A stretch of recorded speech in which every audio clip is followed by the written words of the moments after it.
पांचवा बाब नागपुर। नागपुर जाने की धुन ऐसी समाई कि मजबूरन ऐजा को सामान्य सफर का इंतजाम करना पड़ा। उस जमाने में रायपुर की रेल नहीं बनी थी और नागपुर का रास्ता खड़गपुर होते हुए कलकत्ता की तरफ से था। बाबा साहब के साथ 15-20 साथी भी तैयार हो गए, जिनमें रहमान खान साहब जो खास दोस्त थे पेश थे। रुपया इकट्ठा हुआ और चूंकि सब मुसाफिर नौउमर थे, इसलिए पप्पू राव नामी एक उम्र रसीदा बरहमन वकील को आमादा किया गया कि इन लोगों को हिफाजत के साथ जियारत कराने के बाद वापस ले आए। पप्पू राव ने पैसे तो अपनी जेब में रख लिए और रेल के एक डब्बे में उन लोगों को बगैर टिकट बिठाकर खुद दूसरे डब्बे में बैठ गए। उमडावसा के स्टेशन पर टिकट कलेक्टर ने टिकट तलब किया तो पप्पू ने मालूम नहीं क्यों, या शायद इस ख्याल से कि हजरत बाबा ताजुद्दीन साहब ने जब बुलाया है तो वो बेइज्जत न होने देंगे, या अपनी जान बचाने के लिए बाबा साहब की तरफ इशारा किया कि टिकट उनके पास हैं, और चुपके से बाबा साहब के कान में असल वाकया बयान कर दिया और कहा कि मुझसे यह कसूर हो गया है, तुम मुझे बचा लो। बाबा साहब को पहले तो पप्पू की इस रजील हरकत पर बहुत गुस्सा आया, मगर मौके की नजाकत और अपनी बेबसी के एहसास और उन सब बातों के अलावा मंजिल पर पहुंचने की तड़प ने कुछ ऐसा महव कर दिया कि कुछ ना बोले। उनकी इस खामोशी का ये असर हुआ कि पूरे डब्बे में मौत का सा सन्नाटा छा गया और टिकट कलेक्टर को भी चुप सी लग गई। वो बाबा साहब के चेहरे को कुछ देर तक तो तकता रहा, फिर चुपके से चला गया। गैर जिम्मेदार दुनिया परस पप्पू सारे पैसे अपनी जेब में दबाए बरहमपुर स्टेशन पर ये कहकर कि मुझे कोर्ट में कुछ काम है, सबको लेकर उतर पड़ा। मगर अब ये मसला दरपेश हुआ कि स्टेशन के बाहर बगैर टिकट कैसे जाएं। यहाँ भी पप्पू ने शरारत की और रिफ्रेशमेंट रूम के पीछे वाले दरवाजे से निकल गया। दूसरे दिन ये लोग फिर गाड़ी में सवार हुए और इस भरोसे पर कि पप्पू ने टिकट खरीद लिए होंगे, खड़गपुर पहुंचे। यहाँ गाड़ी बदलनी थी। यहाँ भी प्लेटफॉर्म से बाहर जाने का सवाल था। बाबा साहब को कुछ खबर न थी कि मामला क्या है। हर एक ने अपना बिस्तर बगल में दबाया और एक के पीछे एक ये कहते हुए कि टिकट पीछे वाले साहब के पास हैं, तुम गिनते रहो।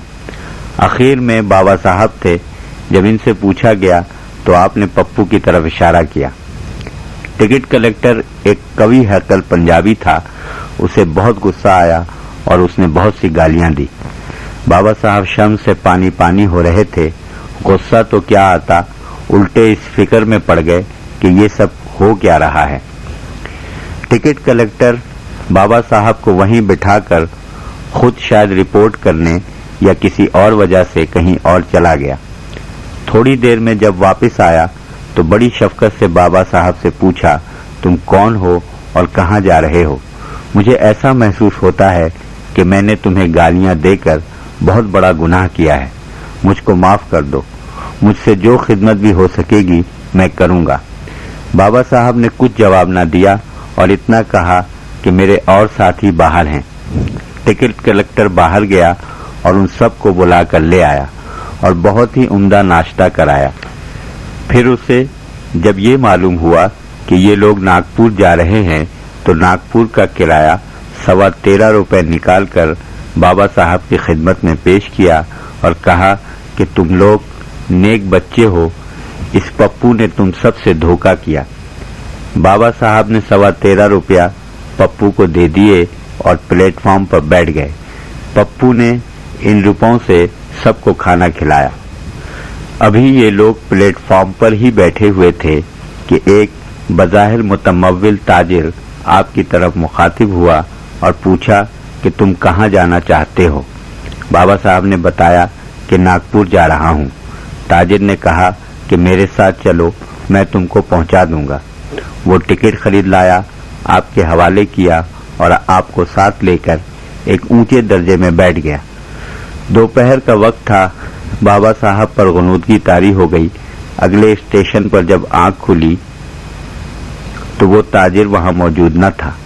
ये सोचकर कि शायद इसे कहीं और जाना था, रास्ते में उतर गया होगा, आप खामोश बैठे रहे। आपके साथी भी इसी गाड़ी में इधर उधर फैले हुए थे। उस जमाने में बाबा ताजुद्दीन की बुजुर्गी का बड़ा चर्चा था और स्टेशन पर बाबा साहब का नाम लेने वालों से टिकट की ज्यादा पुरसिश न होती थी। शकरधारा नागपुर से 4-5 मील की दूरी पर था, जहां पर बाबा ताजुद्दीन औलिया का मस्कन था। बाबा साहब तांगे से वहां पहुंचे और मोहम्मद गौस बाबा की झोपड़ी में, जो विजयनगरम ही के रहने वाले थे, डेरा डाल दिया। ये था पहला सफर तालिब का मतलूब की तरफ और बेकरारी को करार की जानिब। इस सफर में जो तकलीफें और शर्मिंदगियां उठानी पड़ी, क्या इसलिए थी कि आपके इस्तक़लाल की आजमाइश हो, और क्या ये मरात और मुश्किल कुशाई इसलिए रूनुमा हुई कि आपके तवक्कुल की बुनियाद हो। अल्लाह वालों के भेद तो अल्लाह वाले ही जाने। बहुत से वाक़यात बज़ाहिर ऐसे होते हैं कि उन पर गौर कीजिए तो उनमें बहुत कुछ मिल जाता है, और अगर इत्तफ़ाक़ात कहकर टाल दीजिए तो कुछ भी नहीं। मगर ये यकीनी अमर है कि किसी बुजुर्ग तक रसाई, चाहे उसकी ज़ात ज़हूर में हो या पर्दे में, जब तक खुद उसकी तरफ से तहरीक ना हो, मुमकिन नहीं है। अब वो वक्त आ गया था कि हजरत बाबा ताजुद्दीन औलिया का जलाल, जो अलम नशरा था, एक जमाल के सांचे में ढलकर बाबा कादिर औलिया में नमूदार हुआ, और जलाल किबरियाई दर जमाल मुस्तफ़ा दीदम के लिए ज़माने को जिसकी तलाश थी, उसकी तकमील बाबा कादिर औलिया के ज़ात से हो। बाबा साहब खुद फरमाया करते थे कि हक की तुम्हें क्या तलाश होगी, हक को तुम जानते ही क्या हो, और तुम्हें खबर क्या कि खुद हक को तुम्हारी कितनी तलाश है। हक की आवाज है कि तुम मुझ में समा जाओ और मेरा बोलबाला करो। बात तो कुछ ऐसी ही है। बाबा साहब को किसी नामालूम शय की तलाश थी। उनका दिल कहता था कि तुम नागपुर चलो, वहां सब कुछ मिलेगा। मशीयत को भी आपकी तलब थी ताकि बाबा ताजुद्दीन के हाथों आपका सहरा सजाया जाए और आपको दूल्हा बनाया जाए। ये सफर भी क्या खूब सफर है जो हक की तलाश में इंसान करता है। दुनिया की चाल चाहे कितनी ही हेर फेर की हो, कितनी ही ऊंच नीच की हो, यही रास्ता जिसको सिराते मुस्तकीम कहते हैं, बहुत लंबा भी है और बहुत ही मुख्तसर भी। इस राह के मुसाफिर को हर हर कदम पर दिल की सैकड़ों धड़कनें सुनाई देती हैं, और जूं जूं मंजिल करीब आती नजर आती है, इसकी वारिफ्तगी बढ़ती ही जाती है, और शौक़ खाकी जिस्म के वजूद को फाड़कर बाहर निकल आने के लिए तड़पता है। कभी तो दिल इंतहाई इस्तराब से साकित हो जाता है, सांस घुटने लगती है, और कभी सुबह की रोशनी की तरह सारे आलम पर छाकर खुद आगे बढ़ता चला जाता है। ये सब तो ख्याल आराइयां हैं। बाबा साहब की कैफियत क्या थी, उनका दिल क्या चाहता था, इसका अंदाजा करना बहुत ही मुश्किल है। फहम और इदराक का इन मैदानों में गुजर ही नहीं। बाबा साहब पढ़े लिखे तो थे नहीं कि ऐसे एहसासात का खैर मकदम करते। वो एक सीधे सादे भोले भाले बच्चे की तरह थे। अलबत्ता इतनी बात जरूर थी कि उनका दिल समुंदर की तरह जोश मारता रहता था, और वो चाहते थे कि दिल को साहिल से टकराकर पाश पाश कर दे। इस कारेजार में न दिमाग का काम था न गुजर, सिर्फ दिल था, और दिल वालों की दुनिया थी जिसमें न आसमान की समाई थी न जमीन की गुंजाइश। कायनात की रफ्तार में दो किस्म की रविशें देखी गई हैं। एक इर्तिका यानी वो मध्यम चाल जिसको इंसान महसूस नहीं कर सकता कि इस अरसे में इसकी जिंदगी में क्या क्या तब्दीलियां हुई। दूसरी इनकलाब यानी बहुत ही थोड़े वक्त में फितरत की ताकतों का यकजा होकर बम की तरह फटना और नुमाया तब्दीलियां ज़हूर में आना। पहला तरीका जमाली है, दूसरा जलाली। एक इंसान बतने मादर में आने के बाद 9 माह तक तारीकी में नशोनुमा पाता है, और फिर रोशनी में आकर उम्र बलोग तक पहुंचने में उसे 14 साल یا 21 سال लगते हैं। ये शऊर की इर्तिकाई मंजिलें और पैमाने हैं, मगर कभी ऐसा भी होता है कि अभी बच्चा सही बात भी नहीं कर सकता, फिर भी उसका शऊर अच्छों के शऊर से बुलंदतर होता है। तो ऐसी सूरत में कहा जा सकता है कि इसने इर्तिका के बजाय इनकलाब के जरिए तरक्की की है। हयात इंसानी में ऐसा ही होता आया है। मुस्लिहीन और मुजद्दिदीन ज़माने को नेकी की तरफ दावत देते और भलाई की तरफ बुलाते रहते हैं और इंसानियत पर कुछ न कुछ एहसान करके ज़माने की मुंतशिर ताकतों का रुख फेर देते हैं, मगर जब इन्हतात और बेबसी अपनी हद से ज़्यादा बढ़ जाती है तो इनकलाब बगैर काम नहीं चलता। ऐसे ही ज़माने में एक रूहानी आतिशफशां ज़हूर में आता है और सदियों से मट्टी का ढेर जिन जज्बात को दबाए रखता है उसे फाड़ कर रूहानी कुव्वत बख्शता है और रूह की तरह जलाता भी है और जलाता भी है। ऐसी हस्तियां रुश्द व हिदायत के लिए नहीं होती, बल्कि रूहानी जुल्फ़िकार अली हाथ में लेकर सारी अलहादी कुव्वतों को और मादा परस्ती के जज्बात को हलाक कर देती हैं। शम्स तबरेज़ की ज़ात ऐसी ही थी और तारीख़ इंसानी में ऐसी बहुत सी हस्तियां गुजरी हैं, मगर चूंकि उनका दायरा अमल सिर्फ बातिन से ताल्लुक़ रखता था, इसलिए ज़ाहिरी दुनिया में वो मजजूब और पागल की तरह आई भी और चली भी गईं और आज उनका नाम तक भी कोई नहीं जानता। नागपुर के बाबा ताजुद्दीन औलिया ऐसी ही हस्तियों में से थे। उनके जलाल की कुव्वत का कौन अंदाज़ा कर सकता है। बज़ाहिर वो एक मजजूब थे, तकरीबन बरहना रहते थे, दीन की पाबंदी से दूर थे, गालियां देते थे, गलाजत और सफाई में कोई इम्तियाज न रखते थे, मगर बबातिन उन्होंने अपने ही वजूद की मिसाल पेश करके बहुत ठोस तरीके से साबित किया कि जब रूह कुद्दूसियत के मकाम तक पहुंच जाती है तो मट्टी का ये जिस्म जो उसका कालिब है इस रूह के साथ लताफत इख्तियार कर लेता है। अक्सर देखा जाता है कि बाबा ताजुद्दीन अभी यहाँ हैं तो अभी कहीं और। इतना ही नहीं बल्कि एक ही वक्त में कई मकामात पर मौजूद हैं। ख्वाब व ख्याल में नहीं, परछाई या अक्कासी की शक्ल में नहीं, बल्कि इंसानी जिस्म के साथ। अकीदतमंद उनके पांव छूते थे और उनके जिस्म लम्स को महसूस करते थे।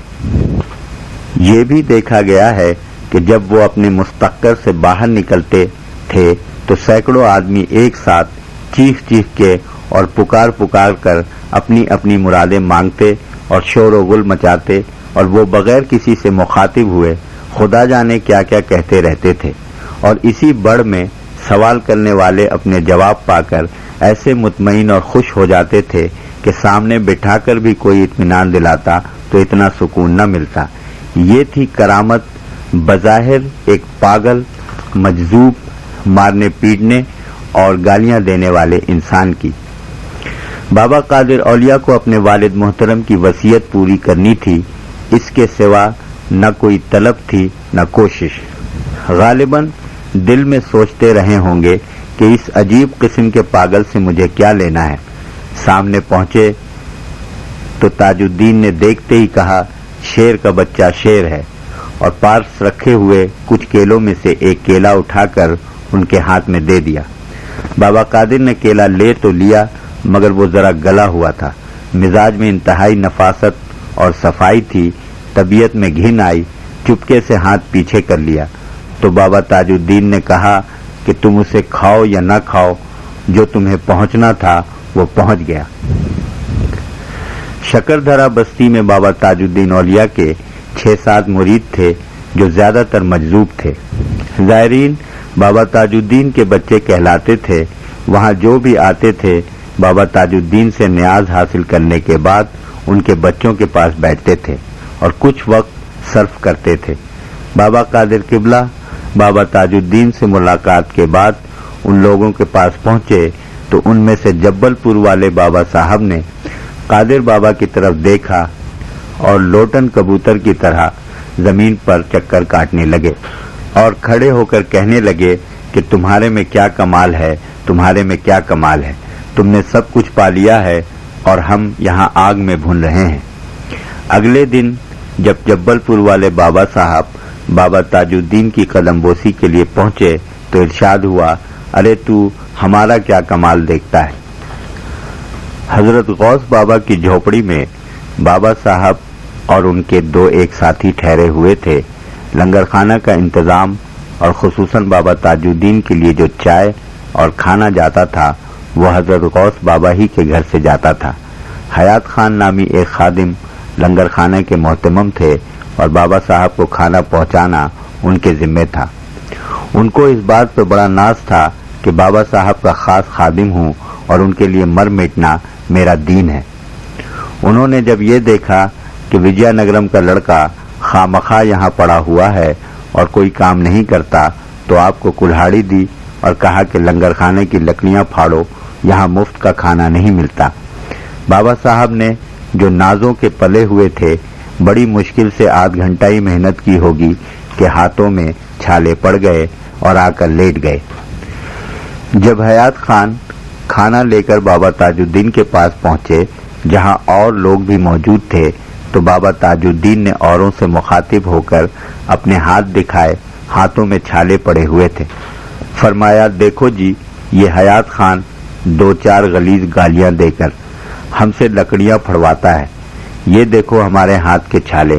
حیات خان اور غوث بابا سہم کر رہ گئے کہ یہ کیا پیری مریدی ہے۔ من تو شدم تو من شدی، من تن شدم تو جا شدی، تاکس نہ گوید باد ازی، من دی گرم تو دیگری۔ ایک اور واقعہ قابل ذکر ہے۔ بابا تاجالدین صاحب رحمت اللہ علیہ جس راجا کے یہاں رہتے تھے، ایک دن اس کے مندر میں لوگوں کا ہجوم تھا۔ بابا صاحب وہاں چلے گئے۔ ہلکی سردی پڑ رہی تھی۔ وہاں جا کر بابا صاحب سب سے بڑی مورتی کے سر پر بیٹھ گئے۔ رات کا وقت تھا۔ حیات خان نے چائے لا کر پیش کی۔ بابا قادر قبلہ بھی دور ایک کونے میں سرخ شال اوڑھے کھڑے تھے۔ بابا تاجالدین اولیاء نے چائے کا گلاس ہاتھ میں لے کر حیات خان کو دیا اور فرمایا کہ لال شال والے کو پلا دو۔ حیات خان سارے مجمع میں ڈھونڈتے پھرے، لال شال والے ایک ہی تھے۔ حیات خان کی سمجھ میں نہ آیا کہ یہ اشارہ اس الہڑ لڑکے کی طرف بھی ہو سکتا ہے، خصوصاً جبکہ بزرگ عالم اور زاہد برسوں کی کٹھن ریاضت کیے ہوئے فقیر اس ہجوم میں موجود تھے۔ حکم سے مجبور تھے۔ چائے کا گلاس آپ کو دیا اور بابا قادر قبلہ نے نوش فرمایا۔ ناگپور کے قیام کے زمانے کو یاد کر کے بابا جان نے فرمایا، ناگپور میں بڑے آم کے درخت کے پار کھیت تھے۔ اس میں ناگر کر مرچیں، بھنڈی، کپاس، امبارہ بوئے ہوئے تھے۔ مرچیں چپٹی اور 4-5 انچ لمبی، ایک طرف سرخ ایک طرف سبز اور بہت کم بیج۔ مرچوں کو دیکھ کر طبیعت للچائی۔ رحمان خان نے ایک تولیہ بھر کر مرچیں توڑیں اور درختوں کے نیچے سے املی کی بوٹ توڑ کر املی کا کھٹا بنایا۔ میں نے خوب کھایا۔ جب بابا تاجالدین رحمت اللہ علیہ کے پاس پہنچے تو ارشاد ہوا، باپ دادا کا کھیت تھا، بغیر اجازت کیوں لی مرچیں؟ رحمان خان بہت شرمندہ ہوئے۔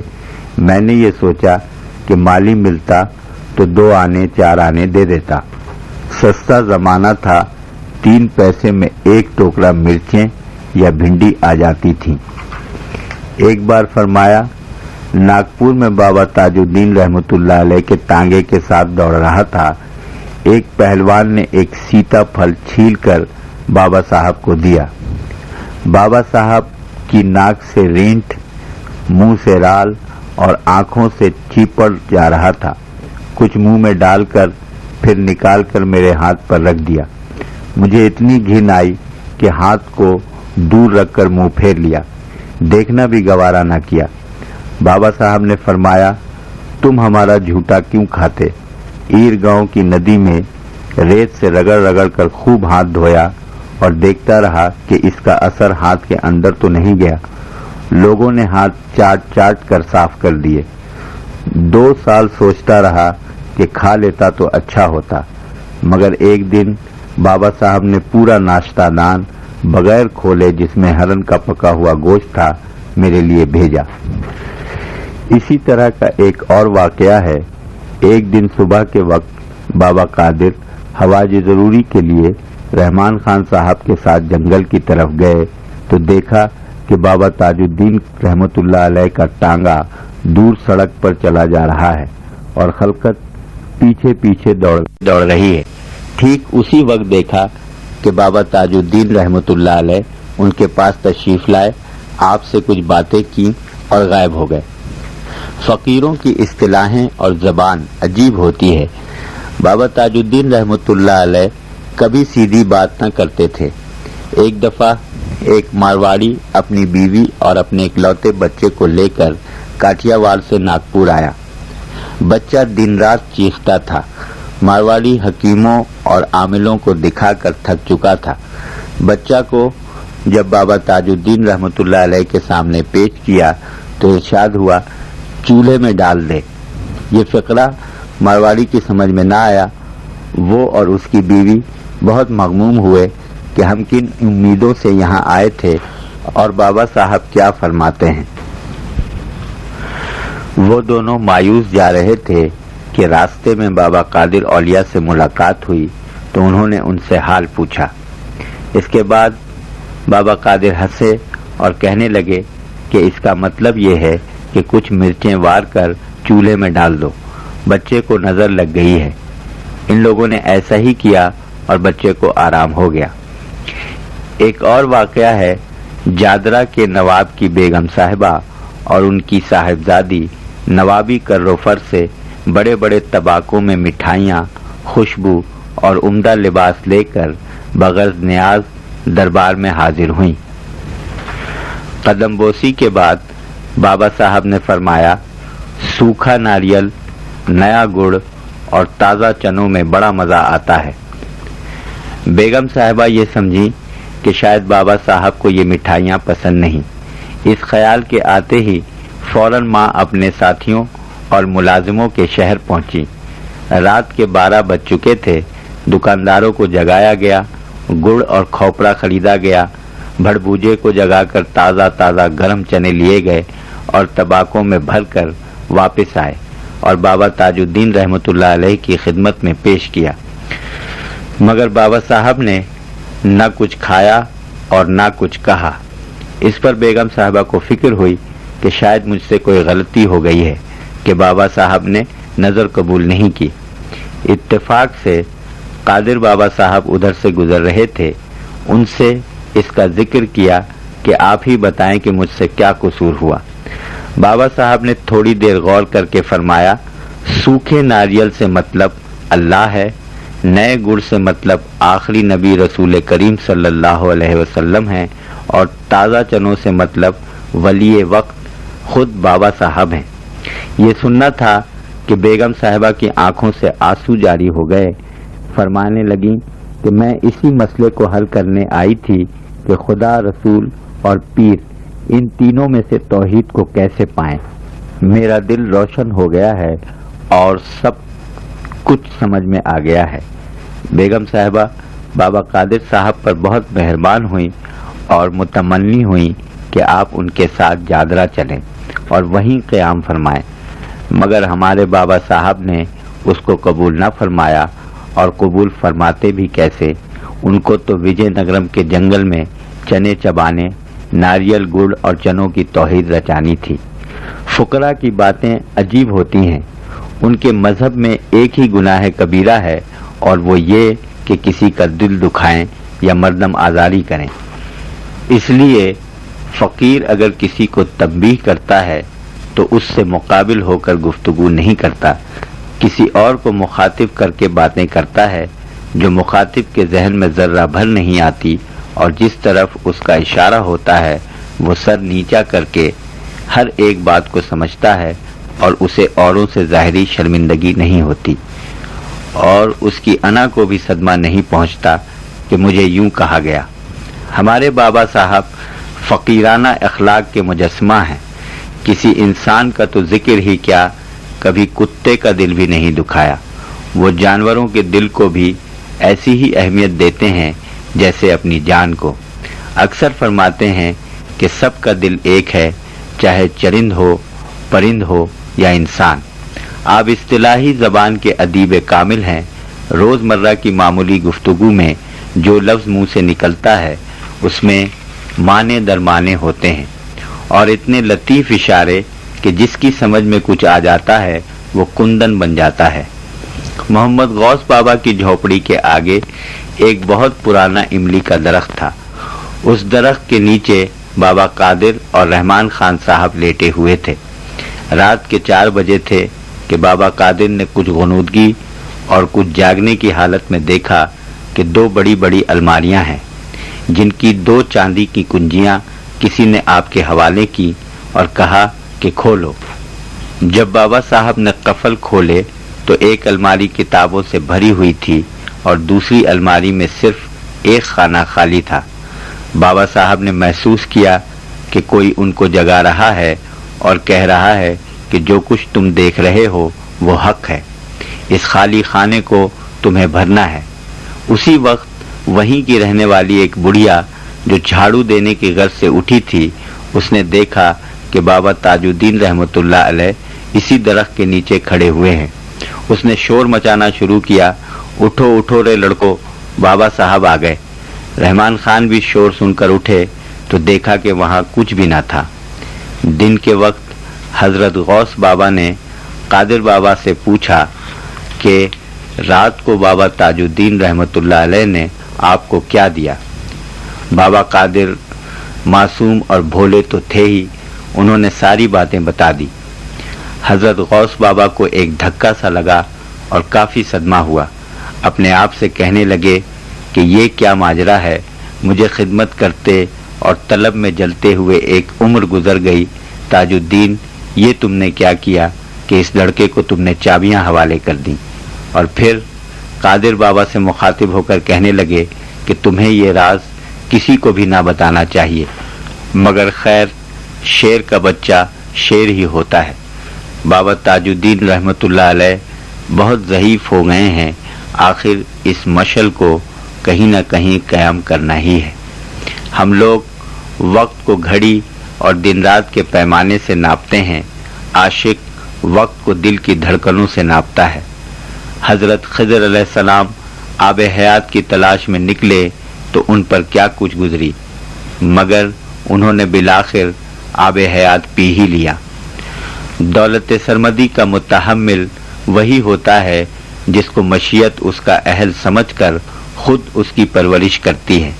محنت کی اجرت تو سب کو ملتی ہے، لیکن اس نوری دولت کے مالک سب کہاں ہوتے ہیں؟ بابا صاحب کی نہ تو کوئی تعلیم تھی نہ تربیت، انہیں نہ کوئی وظیفہ پڑھنا پڑا نہ چلہ کشی کرنی پڑی۔ غیب کے بھید کون جانے، ایک نظر میں سب کچھ ہو گیا۔ وہ امانت جو حضرت مولا علی کرم اللہ وجہہ کے توسط سے چلی تھی، سینہ بسینہ بابا قادر اولیاء تک پہنچ گئی۔ وہ الماریاں کیا تھیں، ان کی کنجیاں بابا صاحب کو کیوں دی گئیں، ایک خالی خانہ کس چیز سے پر ہوگا، یہ غیب کی باتیں ہیں۔ غیب کا بھید کس نے پایا ہے؟ یہ مقام سر خفی بلکہ اخفا سے بھی بالا تر ہے۔ مٹی کے پتلوں کا سارا علم اور شعور قبر تک ختم ہو جاتا ہے۔ ابدی اور ازلی معموں کے راز کو کیا سمجھا جا سکتا ہے؟